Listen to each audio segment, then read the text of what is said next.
Excuse me, sir. Could you tell me why all the birds are dying? We're very sorry, we don't know yet. We're working on it. This is the conversation that the Arkansas Police Call Center had time after time on that ghastly day, when the unsuspecting citizen woke up to find a graveyard of black birds in their neighborhood. The streets of Arkansas were covered by birds scattered on the ground. Blackbirds of all shapes and sizes made a feathery blanket over the roads. In people's gardens, on the pavement, mostly dead but often bleeding while struggling for their last breath, the tortured creatures apparently just fell from the sky, and no one knew why. Kentucky turned into a cradle for corpses of sparrows and other dark-feathered birds as well. In Louisiana, 500 birds fell to their death at the same time. Experts were at a loss for words. Was it atmospheric disturbance? Was there a threat in the air so fatal yet so subtle that only the birds could understand the warnings the planet was vibrating with? Was it some alien matter? Was it an act of cruelty?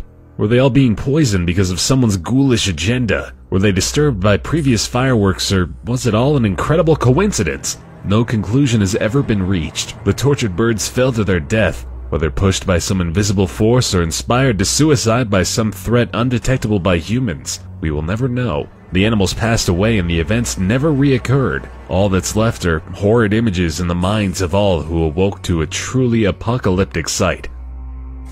One dreadful winter night in Langby, Minnesota, temperatures dropped 25 degrees Fahrenheit below zero. 19-year-old Jean Hillard was returning home and had a car accident in the winter nightmare. Her car skid off the road. She tried desperately to reach her neighbor, but the frozen night took her over and turned her into a human popsicle, literally. When her neighbor finally found her the next morning, she looked more like an ice statue than an actual person. Her skin was completely white, the frostbite turning her into a rendition of the Snow Queen. Her entire body was solidified by the cold, turned into ice, unable to bend or pierce. She was immediately transported to the hospital, but the doctors had no hopes of getting her back. Even if they did manage to melt her back to a normal human temperature, she would have certainly suffered from brain damage, and her skin would never come back to normal. The frost would forever leave its mark. She was wrapped in an electric heating pad, and her family and friends waited in distress to see if they would ever see another sign of life in their loved one. What no one expected, especially not the doctors, was that Jean would start to twitch in a couple of hours, to convulse her body and finally eventually open her eyes. About a month and a half later, to everyone's astonishment, Jean left the hospital as healthy as ever, with no sign of ever having been eaten up by ice and clinically dead. Her brain, her internal organs, her skin, untouched. How, you ask? Get in line. You're not the only one asking that question. Maybe it was a Christmas miracle.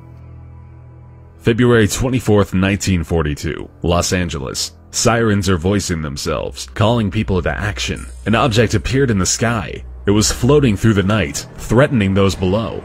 It's the Japanese attacking again. Some jumped to arms, some hid, some experienced a burst of adrenaline and were prepared to fend off the enemy at all costs. Others sadly couldn't handle the stress and experienced severe trauma. In extreme cases, even died of heart failure due to panic attack. The 37th Coast Artillery Brigade unloaded 1,400 12.8-pound anti-aircraft shells. The bombardment went on for a full hour. The object soaked up all that was shot at it. The missiles killed 4 civilians, but the aircraft loitered over the sky, moving with a hover over the state. It wasn't the Japanese. Well, who was it then?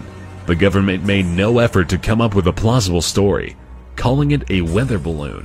And even though most people aren't quite as gullible as the government would want them to be, the fact of the matter is that no one was offered, or managed to offer, any other answer to this day.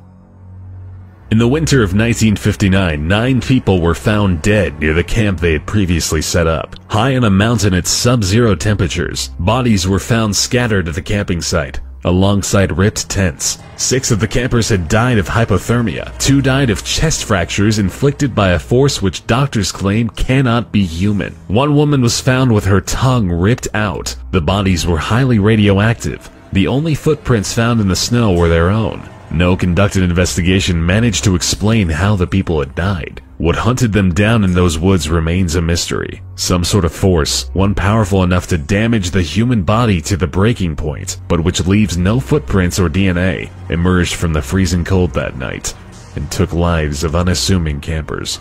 sounding like something from a horror movie. The mystery remains unsolved to this day. At around 7:17 a.m., in the hills northwest of Lake Baikal in Russia, the locals saw a blast of bluish light moving across the sky. The blast was as powerful as sunlight. About 10 minutes later, the air was rattled by a sound similar to artillery fire. The source of the sound moved from the east to the north of them. The sounds were accompanied by a shockwave that knocked people off their feet and broke windows hundreds of miles away. The shockwave was as heavy as an earthquake, destroying everything in its path, including ripping trees out of the soil. The turmoil was so great that it was detected as far away as Great Britain. Night skies in Asia and Europe were glowing for the next couple of days. This happened in 1908. Since then, scientists have written an estimated 1,000 scholarly papers on the event. Extensive research has been done in the area, but all we have is theories.